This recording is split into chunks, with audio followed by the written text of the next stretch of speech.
క్రమంగా హిందువులకు సంబంధించినటువంటి ఇష్యూస్ ఏమవుతున్నాయి. మొన్న ఈ మధ్యన ఒక ఆలయంలో శివాలయంలో ఆ, శివలింగం మీద చేసినటువంటి దుశ్చర్య చూసాం. అదే సందర్భంలో ఇప్పుడు తాజాగా సరే ఇక్కడ జరిగినటువంటి రాయచోటి చూసాం, దాని రియాక్షన్స్ చూసాం. ఇప్పుడు లేటెస్ట్గా సైదాబాద్ భూలక్ష్మి అమ్మవారి ఆలయంలో అకౌంటెంట్ మీద యాసిడ్ పోసి పారిపోయడం దొండగడు. ఏం జరుగుతుంది అసలు?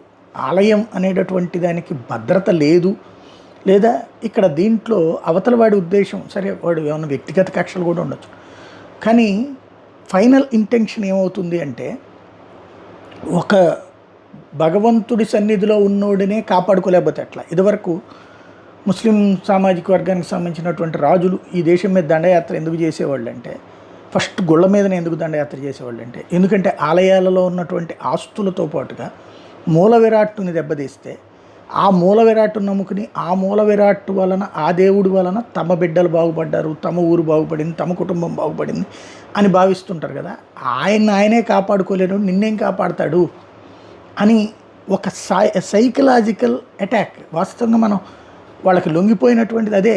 అప్పటి నుంచినే మత మార్పిళ్ళు జరిగినాయి ఇవన్నీ.